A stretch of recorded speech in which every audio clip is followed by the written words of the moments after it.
संध्या time रे आपन को जदि किछि चटपटा और पाटी स्वादिया खाइबा को इच्छा होची ताहले आपन ए रेसिपी को ट्राई करि परिबे। बहुत ही टेस्टी बनी थाए। मात्र 4टी आलू दरकार को बनाया पई खाइबा को पूरा जबरदस्त लागि थाए। बनेबा पई मध्ये बहुत सहज। आशा करूछि आपन मन को रेसिपी पसंद आसीबो। देबे शेष पर्यंत देखिबे अनुरोध रहिला। चलंतु देर न करी आरंभ करिबा।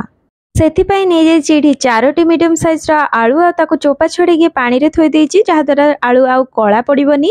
एठी आपण क्वांटिटी हिसाब रे आलू रो मात्रा को कम अधिका करि परिबे केते बनेबे से हिसाब रे। आ तापरे एठी नहीं जाइछि गोटे ग्रेटर आ एबे आलू को ग्रेट करनेबी।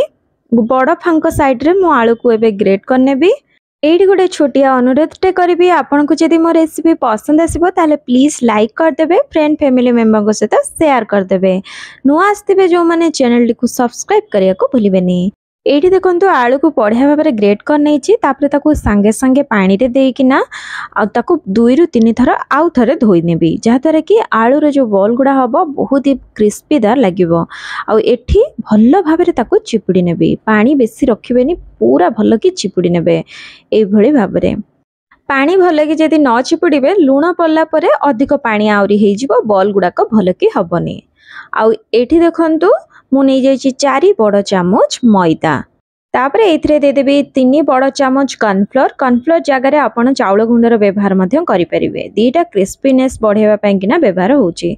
तापरे स्वाद अनुसार लुण आउ हळदी गुंड दे देबी। गोटे बड़ चामच एडी दे दोछि काश्मीरी लंका गुंड बहुत ही बढ़िया कलर पाइका। तापरे दे दोछि गोटे बड़ चामच गरम मसला आ गोटे बड़ चामच दे दोछि अदा रसुण छेचा। आपण चाहिए पेस्ट मध्य एठी व्यवहार करि परिबे। तापरे किछि भृसुआ पत्र दे दोछि किछि धनिया पत्र दे दोछि आ एको भलो भाबरे गोळे नउछि। भृसुआ पत्रटा निहाती पकेबे बहुत ही बढ़िया फ्लेवर आ टेस्ट आसे ए रेसिपी रे। तापरे एको भलो भाबरे गोळेबी। बिल्कुल भी पानी देबेनी सेमिति गोळेबे देखिबे पानी बाहरी आसीबो आपे आपे। जेहेतु लुण पड़ी गला आपे आपे आलू रु पानी बाहरी आसीबो। बिल्कुल पानी यूज ही करिवेनी। आ एठी एभली बॉल बने किना देखिबे जेमते एभला होथबो। तापरे चलंतु एबे रेडी हे गला छाणी नबाको।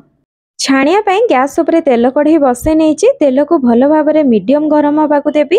तापरे गोटी गोटी करकिना पकेबी। बेसी हाई गरम कर देबेनी नहल नै पोडी जिवो भलो टेस्ट भी आसीबनी। गोटे पाखकू हेबाकू देबे तापरे जाइके आर पाखकू उल्टेबे आउ भलो कलर आसिया पर्यंत छाड़ी देबे। देखंतु एठी बढ़िया क्रिस्पीदार हेकी हे गलानी। एबे एको एबे मु काढी नेबी आउ सेही भली भाबरे बाकी तक को मध्य छाणी नेबी।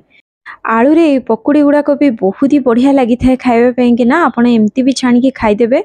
किंतु आमे तो भलो रेसिपी टे बनेबा। तेबे चलंतु एठी मु नै जेछि 3 बड़ चामच दही आ दही रे दे देबी हाफ चामच कॉर्नफ्लोर आ ताको भलो भाबरे गोळे नेबी। दही आदरे बहुत मेन इंग्रेडिएंट कहिले चलिबो निहाती पकेबे। तापरे गैस ऊपर गोटे कढ़ई बसै नेछि आ कढ़ई रे से छणा तेल रु अल्प टिके दे देछि। एबे इथरे दे देबी चुन चुन काटी रखिथिबा गोटे पियाज को टिके एपट सपट करिकिना एबे इथरे दे देबी रसुण एठी अधिक परिमाण रे पड़िबो। आउ एठी मु दे दोछि कंचा लंका। तापरे दे दोछि किछि भृसुआ पत्र आउ एठी कैप्सिकम मो पाखरे थिला तो मु पकेइछि। नाही जदी आपन पाखरे ताले स्किप करिवे सेमिति भी बनेबे भलो लागिबो। तापरे स्वाद अनुसार लूण पके दोछि आ कलर पाइका टिके पके दोछि काश्मीरी लंका गुंड। तापरे एथिरे एबे दही दे दोछि आ दही को देला परे ताको भलो भाबरे मु गोळी नेबी जेमती दही न फाटिबो। तो सांगे सांगे गोळी नेबे थरे फुट आसिया पर्यंत। गोटे फुट आसी गले दही आउ फाटिबनी। एबे इथरे दे दोछि गोटे चामच सोया सॉस आ गोटे चामच टमाटो सॉस आ टेस्ट को बैलेंस करिया पई किना अल्प टिके चीनी।